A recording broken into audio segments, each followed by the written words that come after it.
Assalamualaikum warahmatullahi wabarakatuh. Perkenalkan, nama saya Nurul Arifiyah dengan NIM 23010210089, Fakultas Tarbiyah Ilmu Keguruan, Program Studi Pendidikan Agama Islam. Pada kesempatan kali ini, saya akan menjelaskan materi tentang iman, kufur, nifak, dan syirik. Apa sih definisi iman, kufur, nifak, dan syirik itu? Apa saja jenis-jenisnya? Yuk kita simak video pembahasan materi berikut. Materi yang pertama yaitu iman. Iman secara bahasa berarti tasdik atau membenarkan. Sedangkan secara istilah syar'i, iman adalah keyakinan dalam hati, perkataan di lisan, amalan dengan anggota badan, bertambah dengan melakukan ketaatan dan berkurang dengan maksiat. Para ulama salaf menjadikan amal termasuk unsur keimanan. Oleh sebab itu, iman bisa bertambah dan berkurang sebagaimana amal juga bertambah dan berkurang. Materi yang kedua yaitu kufur. Kufur secara bahasa berarti menutupi, sedangkan menurut syara, kufur adalah tidak beriman kepada Allah dan Rasul-Nya, baik dengan mendustakannya atau tidak mendustakannya. Kufur ada dua jenis, yaitu kufur besar dan kufur kecil. Kufur besar yaitu bisa mengeluarkan seseorang dari agama Islam. Kufur besar ada 5 macam. Yang pertama, kufur karena mendustakan dalil Allah. Yang kedua, kufur karena enggan dan sombong padahal membenarkan. Yang ketiga, kufur karena ragu. Yang keempat, kufur karena berpaling. Dan yang kelima, kufur karena nifak. Kufur kecil yaitu kufur yang dapat menjadikan pelakunya keluar dari agama Islam, dan ia adalah kufur amali. Kufur amali ialah dosa-dosa yang disebutkan di dalam Al-Quran dan As-Sunnah sebagai dosa-dosa kufur, tetapi tidak mencapai derajat kufur yang besar. Yang ketiga adalah nifak.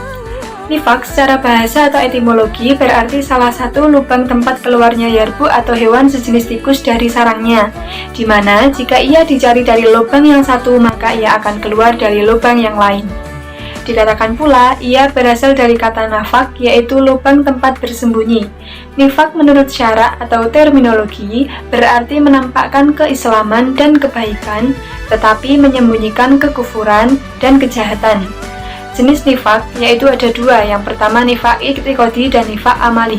Nifak i'tiqadi atau keyakinan yaitu nifak besar di mana pelakunya menampakkan keislaman, tetapi menyembunyikan kekufuran. Jenis nifak ini menjadikan pelakunya keluar dari agama dan dia berada di dalam kerak neraka. Nifak amali atau perbuatan yaitu melakukan sesuatu yang merupakan perbuatan orang-orang munafik, tetapi masih tetap ada iman di dalam hati. Nifak jenis ini tidak mengeluarkannya dari agama, tetapi merupakan wasilah atau perantara kepada yang demikian. Yang keempat adalah syirik. Syirik menurut bahasa berarti dari kata syirku yang memiliki arti kongsi, saham, andil, kerjasama. Sedangkan syirik menurut istilah adalah mengiktikadkan sesuatu selain Allah Subhanahu wa Ta'ala sebagai perubah takdir dan pengatur alam.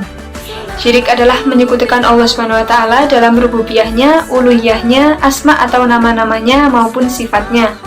Jika seorang hamba meyakini bahwa ada Tuhan selain Allah Subhanahu wa Ta'ala yang berhak untuk disembah, meyakini ada Sang Pencipta atau penolong selain Allah Subhanahu wa Ta'ala, maka ia telah musyrik. Ciri-ciri syirik yaitu ada dua. Yang pertama, syirik besar merupakan suatu dosa yang dapat mengeluarkan pelakunya dari agama Islam dan menjadikannya kelak kekal di dalam neraka jika ia meninggalkan dunia dan belum bertaubat daripadanya. Syirik kecil yaitu perbuatan yang dapat mengurangi nilai ketauhidan seseorang, akan tetapi pelakunya tidak dikeluarkan dari agama. Syirik kecil merupakan sarana yang akan mengantarkan kepada syirik besar. Demikian materi yang dapat saya sampaikan, semoga bermanfaat, dan apabila ada kesalahan dalam penyampaian materi, saya mohon maaf. Saya akhiri, wabillahi taufiq wal hidayah. Wassalamualaikum warahmatullahi wabarakatuh.